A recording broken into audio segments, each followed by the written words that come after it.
നിർമ്മാണ മേഖലയെ സംരക്ഷിക്കാൻ സർക്കാർ ക്രിയാത്മകമായി ഇടപെടണമെന്നാവശ്യപ്പെട്ട് നിർമ്മാണ തൊഴിലാളി സംയുക്ത ട്രേഡ് യൂണിയൻ നേതൃത്വത്തിൽ പാലക്കാട് കളക്ടറേറ്റിന് മുന്നിൽ ധർണ സംഘടിപ്പിച്ചു. ചെറുകിട ക്വാറികൾ പ്രവർത്തിപ്പിക്കുക, പുഴമണൽ വാരാൻ നടപടി സ്വീകരിക്കുക, ക്വാറി ഉൽപ്പന്നങ്ങളുടെയും സാനിറ്ററി ഉൽപ്പന്നങ്ങളുടെയും വില നിർണ്ണയം സർക്കാർ ഏറ്റെടുക്കുക തുടങ്ങിയ ആവശ്യങ്ങൾ ഉന്നയിച്ചായിരുന്നു ധർണ.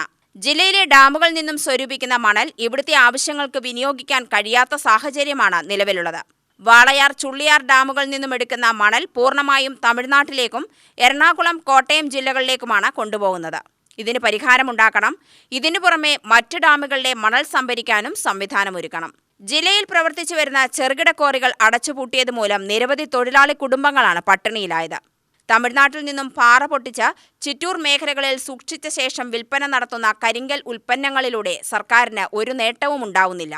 നിർമ്മാണ തൊഴിലാളികൾക്ക് തൊഴിലോ വരുമാനമോ ലഭിക്കാത്ത ഇത്തരം ക്വാറികൾ അടച്ചുപൂട്ടണം.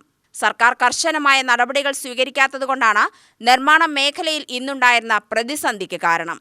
ശക്തമായ സർക്കാർ ഇടപെടൽ ഉണ്ടായില്ലെങ്കിൽ നിർമ്മാണ മേഖലയുടെ സ്തംഭനത്തിനും കുത്തകവൽക്കരണത്തിനും ഇടയാക്കുമെന്നും ട്രേഡ് യൂണിയൻ നേതാക്കൾ പറഞ്ഞു. ധർണ CITU ജില്ലാ സെക്രട്ടറി M. ഹംസ ഉദ്ഘാടനം ചെയ്തു. ഇതിന് രാഷ്ട്രീയമായിട്ട് ആരും ഒന്നും കാണണ്ട. പെൻഷൻ അപേക്ഷ കൊടുത്താൽ എന്താ സ്ഥിതി? പെൻഷൻ അപേക്ഷ കൊടുത്താൽ ഈ മാസം പെൻഷനായി അപേക്ഷ കൊടുത്താൽ ഈ മാസമുള്ള പെൻഷൻ കൊടുക്കണം. പക്ഷേ ഒരു പുതിയ നിയമം ഉള്ള കാരണം ഉദ്യോഗസ്ഥന്മാർ ഇത് ശ്രദ്ധിക്കാത്തതിന്റെ കാര്യത്തിൽ ഇന്ന് ഒരു തൊഴിലാളിക്ക് നഷ്ടപ്പെടുന്നത് 18,000 രൂപ ഒരു വർഷത്തിൽ നഷ്ടപ്പെടുന്നു. എന്താ കാരണം?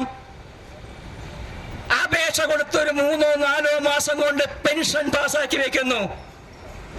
പെൻഷൻ നിർമ്മാണ തൊഴിലാളി പെൻഷൻ പാസാക്കി വെക്കുന്നു. പക്ഷെ ആ നിർമ്മാണ തൊഴിലാളി പെൻഷൻ പാസാക്കി വെക്കുമ്പോൾ പഞ്ചായത്തിൽ വാങ്ങുന്ന വിധവ പെൻഷൻ, പഞ്ചായത്തിൽ നിന്ന് വാങ്ങുന്ന ക്ഷേമ പെൻഷൻ അതവിടെ നിൽക്കുന്നു. അത് 600 രൂപയായി ചുരുങ്ങുന്നു. ആ 600 രൂപയായി ചുരുങ്ങുന്നത് മാത്രമല്ല, ഈ പാസാക്കിയ പെൻഷൻ 1.5 വർഷം അല്ലെങ്കിൽ 2 വർഷമായിട്ട് കൊടുക്കുന്നത്. CITU, AITUC, INTUC, STU നേതാക്കളായ KC Jayapalan, SK Ananthakrishnan, TK Achuthan, R Narayanan വിളയാടി, P Sivadas, VA Nasar, M Haridas തുടങ്ങിയവർ പങ്കെടുത്ത് സംസാരിച്ചു.